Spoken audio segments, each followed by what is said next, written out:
l'histoire d'une petite fille qui est passionnée de science et qui adore raconter des histoires.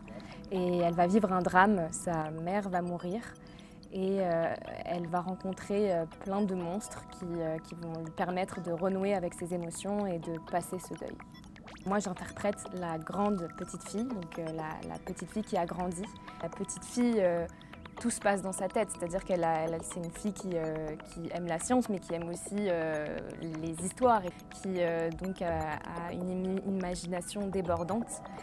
Dans Émotion, l'extraordinaire métamorphose, j'interprète 4 monstres avatars, 4 marionnettes.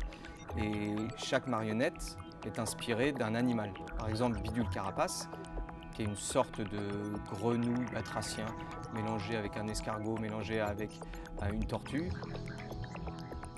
Chose-Pouf, un poisson. Il y a aussi Struc, qui est un personnage entre le caméléon et le lémurien. Ces personnages-là permettent de jouer une vraie poésie, une sorte de bestiaire qui raconte à quoi pourraient ressembler les animaux dans 3000 ans. On n'est pas vraiment dans la théorie de Darwin, mais plutôt dans une théorie imaginaire, de la métamorphose. Il y avait une chaussure pleine d'inquiétude, qui n'allait à aucun pied. Une chaussure qui avait créé beaucoup de peine. Tu comprends? Elle avait écrasé beaucoup d'escargots, de fourmis, d'oiseaux, de virus.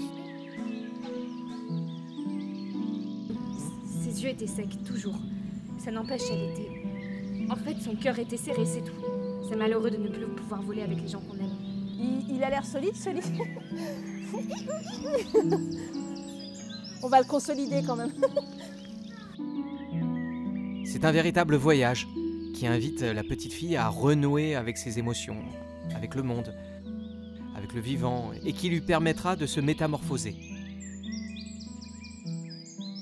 Le voyage de la petite fille commence tout simplement dans son jardin.